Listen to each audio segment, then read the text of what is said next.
निसंदेह मोदी जी धुआंधार काम कर रहे हैं। ये अलग बात है कि काम में धार कम है और धुआं ज्यादा। लालकृष्ण आडवाणी जी भले आदमी, उनको थोड़ी मालूम था कि मोदी जी पांव छूने के बहाने जमीन खींच लेंगे। आप सब लोगों को मैं प्रणाम करता हूं। नदीम भाई ने जहां से बात छोड़ी थी, लोग हमसे भी कहते हैं कि साहब पार्लियामेंट तो पार्लियामेंट, अब लाल किले से भी झूठ बोला जा रहा है। मुश्ताक अहमद यूसुफी साहब ने एक बहुत अच्छी बात कही इस मामले को लेकर कि बोलने वाला और सुनने वाला दोनों ये जानते हो कि ये झूठ है तो ये गुनाह नहीं है। वाह वाह वाह वाह। महिलाओं को लेकर के भी काफ़ी देर से काफ़ी कुछ कहा जा रहा है। मैं महिलाओं का समर्थक हूँ इस मामले में, और बड़ी अच्छी संख्या में बैठी हैं। और आप लोग भी देखो, शादीशुदा हो तो पत्नी को साथ रखा करो, वरना मन की बात भी रेडियो से करते फिरोगे। क्या कहना संपत भाई, वाह वाह वाह।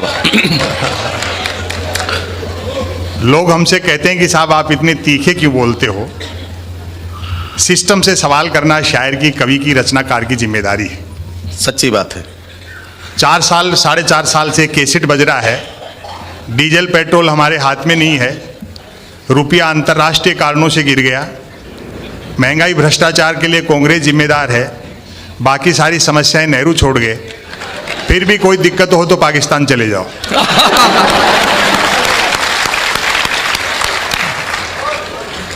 हम सटायरिस्ट व्यंग्यकार भी उतने ही देशभक्त हैं। छद्म राष्ट्रवाद और सच्ची देशभक्ति में अंतर होता है। ब्रिगेडियर साहब यहाँ बैठे हैं। ये पाकिस्तान, चाइना, ये कोई कविता के लेखन के विषय नहीं है। पाकिस्तान की जितनी आबादी है उतने तो अपने यहाँ 24 घंटे फ्री वाईफाई के चक्कर में 4G टावरों के नीचे बैठे रहते हैं। और चाइना से भी इस बार कुछ खटपट हुई तो आर पार होगी। 62 वाला हिंदुस्तान नहीं है, हम जीतेंगे और उस खुशी में फिर चाइनीज पटाखे फोड़ेंगे। अच्छा, मूल जो मुद्दे हैं उनकी तरफ ध्यान जाना चाहिए जी। हम भी उतने देशभक्त हैं, और ये तो अच्छी बात है। पिछले 5 साल में इतना काम हुआ है, सुनते हैं कि भारत फिर से विश्व गुरु होने में है, लगभग आउटर पर खड़ा है। और वैसे भी उस देश को विश्व गुरु होने से कौन रोक सकता है जिसकी जेलों तक में संत महात्मा रहते हो। वाह वाह वाह वाह। सवाल ये नहीं है कि सर्जिकल स्ट्राइक में कितने मारे गए और कितना नुकसान हमारा हुआ और कितना उनका हुआ। भारत की सेना विश्व की श्रेष्ठतम सेनाओं में से एक है। ब्रिगेडियर साहब यहाँ बैठे हैं, उस पर किसी प्रकार की कोई शंका नहीं है। लेकिन दिक्कत तब होती है जब सीमा पर भूना कोई जाता है और दिल्ली में भुनाता कोई और है। वाह वाह वाह वाह वाह वाह वाह वाह वाह वाह। भाई क्या कहना, क्या कहना, क्या कहना। वाह वाह वाह वाह। निसंदेह मोदी जी धुआंधार काम कर रहे हैं। ये अलग बात है कि काम में धार कम है और धुआं ज्यादा। मीडिया के बंधु यहाँ बैठे हैं, उनसे शिकायत नहीं है। वो अच्छा काम करना चाहते हैं, लेकिन उनकी कलम बांध दी गई है, हाथ बांध दिए गए। शिकायत उनसे है जो बड़े बड़े मीडिया हाउस चलाते हैं और जिन्हें राज्यसभाओं की मेंबरी चाहिए। आजाद हिंदुस्तान में मैं देख रहा हूं, पहला मौका ऐसा लगता है हमें जब गलती सरकार करती है और मीडिया सवाल विपक्ष से करता है। वाह वाह वाह वाह वाह वाह वाह वाह वाह। प्रधानमंत्री कदम ताल कर दे तो मीडिया उसको मार्च पास्ट बताता है। मीडिया का एक बड़ा भाग दिखता दिए के साथ है, लेकिन है हवा के साथ। वाह वाह वाह वाह। मिथकों के नाम पर लड़ाया जा रहा है, महापुरुषों के नाम पर लड़ाया जा रहा है। हासिल कुछ नहीं होना। बड़ी सफाई से एक सिस्टम है जो इस्तेमाल करता है। लालकृष्ण आडवाणी जी भले आदमी, उनको थोड़ी मालूम था कि मोदी जी पांव छूने के बहाने जमीन खींच लेंगे। मैं क्या कहना संपत भाई, वाह वाह वाह। महापुरुषों के नाम पर, मिथकों के नाम पे लड़ाया जाता है। अभी तो बीजेपी के एक बड़े नेता ने कह दिया कि बापू का आजादी के आंदोलन में कोई योगदान नहीं रहा। हमने उनका बुरा नहीं माना कि भाई हो सकता है खुद के बापू के लिए कह रहे हो। हरियाणा सरकार के स्वास्थ्य मंत्री ने कहा जब से नोटों पे गांधी का चित्र छपा है तब से नोटों की कीमत घट गई। यही भारतीय प्रजातंत्र की खूबसूरती है कि शारीरिक और मानसिक रूप से बीमार आदमी भी स्वास्थ्य मंत्री बनाया जा सकता है। क्या कहना संपत भाई, वाह वाह। इनकी हरकतों पर गांधी भी हंस रहे होंगे स्वर्ग में बैठे। आपको ध्यान होगा 30 जनवरी को एक दुर्घटनाक्रम हुआ बापू की पुण्यतिथि के दिन। कुछ सिरफिरे और भ्रमित लोगों ने एक पुतला बनाया, गोली मारी, सांकेतिक खून निकला और खुशी में मिठाई बांटी गई। उन मूर्खों को यह तक पता नहीं होगा कि पुतले को गोली मारकर जो सांकेतिक खून निकाला और उस खुशी में जो मिठाई बांटी, वो मिठाई खरीदने के लिए जो नोट खर्च हुए उन पे तो गांधी छपे हुए थे।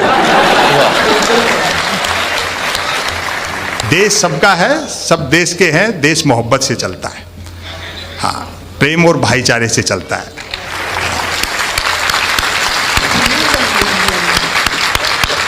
डिजिटल इंडिया होने से कई चीजें आसान हो गई। हम न सिर्फ 59 मिनट में 1 करोड़ का लोन ले सकते हैं, बल्कि 1 मिनट में 59 करोड़ का लोन लेकर के भाग भी सकते हैं। व्यापार तो इतना आसान हो गया कि कोई भी आदमी कभी भी किसी भी तरह का व्यापार कर सकता है। अभी तो मैं दवा की दुकान पे गया दवाई खरीदने, तबीयत खराब नहीं थी, दरअसल एक्सपायरी डेट की दवाइयों पे डिस्काउंट चल रहा था। संयोग से उस दिन धनतेरस थी।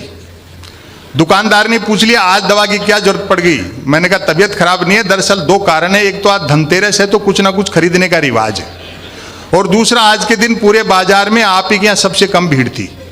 तो वो भी मजाक पे उतर गया, बोले यार ठीक कह रहे हो, बाकी दुकानदारों की बिक्री देख करके हम भी सोच रहे थे कि दवा की दुकान के आगे एक दिन के लिए थोड़े बर्तन लगा लेते तो 2 पैसे ठीक से कमा लेते। वो 10 दुकान छोड़ करके सिंह साहब है मेडिकल वाले, वो तो दीपावली पे पटाखे बेचते हैं। मैंने कहा सिंह साहब के पास पटाखे बेचने का लाइसेंस है क्या? बोलो लाइसेंस ही पटाखे बेचने का है, बिना लाइसेंस के तो वो दवाइयां बेच रहे हैं। कहते हैं कि साहब भ्रष्टाचार पे बड़ा अंकुश लग गया। आवेदन एक ने किया, परीक्षा में दूसरा बैठा, इंटरव्यू तीसरे ने फेस किया, नौकरी मिली चौथे को और करता रहा 5वां, वेतन छठे ने उठाया और पेंशन हुई 7वें की। और अब आपकी तालियां उठेंगी, जबकि 7वें की डेथ तभी हो गई थी जब पहले ने अप्लाई किया था। वाह वाह वाह वाह। अखबार आप पढ़ते हैं, खबर देखें, उसका शीर्षक पढ़कर के ही सटायर पैदा होता है। आज भारत के प्रधानमंत्री भारत आएंगे। वाह भाई, वाह वाह वाह वाह वाह वाह वाह। मैंने कहा भैया खबर बढ़िया सेलिब्रेट करना चाहिए।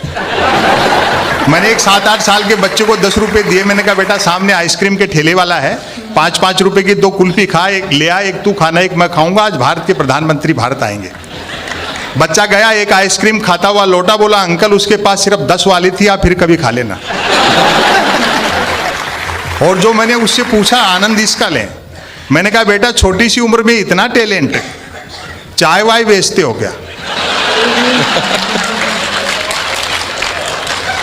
बोलो नहीं अंकल मैं तो पढ़ता हूं। आप जानते हैं ना अनपढ़ के लिए पॉलिटिक्स के अलावा कहीं स्कोप नहीं है। अरे वाह वाह वाह वाह। मैंने क्यों साधु बाबा बन सकते हो, डेरा आश्रम खोल सकते हो, कथा प्रवचन कर सकते हो। बोले अंकल वो तो और मुश्किल है, साधु बाबा बनने, डेरा आश्रम खोलने, कथा प्रवचन करने के लिए सिर्फ अनपढ़ होना ही काफी नहीं है, अज्ञानी होना भी जरूरी है।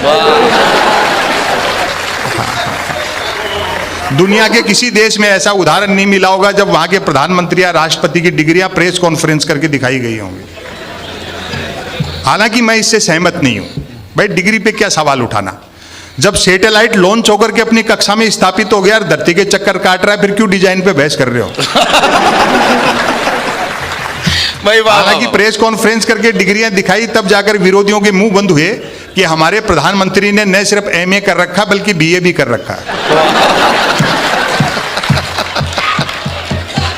और अभी अंजुम जी बैठी पास में पूछ रही थी, बोले क्यों भाई जी जब प्राइम मिनिस्टर इतने पढ़े लिखे हैं तो मैट्रिक भी करी रखी होगी।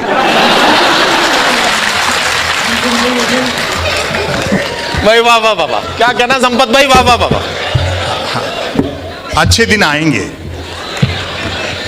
जब बुलेट ट्रेन चलेगी, सुनते हैं उसका किराया भी कम होगा और वो सवारियां लेने भी घर घर जाएगी। और गुजराती दिमाग लगाया है, प्रधानमंत्री ने शिंजो आबे से बुलेट ट्रेन के लिए कर्जा भी 50 साल के लिए मांगा है। वो जानते हैं 50 साल बाद न देने वाले बचेंगे न लेने वाले बचेंगे। और बाई दी वे 50 साल बाद किसी जापानी को अपना कर्जा याद भी रह गया तो वो जैसे ही कर्जा मांगने बंबई उतरेगा, अपन उन्हीं की बुलेट ट्रेन में बैठ के अहमदाबाद निकल लेंगे। लेकिन देखो बुलेट ट्रेन चलेगी जरूर, क्योंकि उस पर शिंजो आबे ने हस्ताक्षर किए हैं और शिंजो आबे हिंदुस्तान के प्रधानमंत्री नहीं है।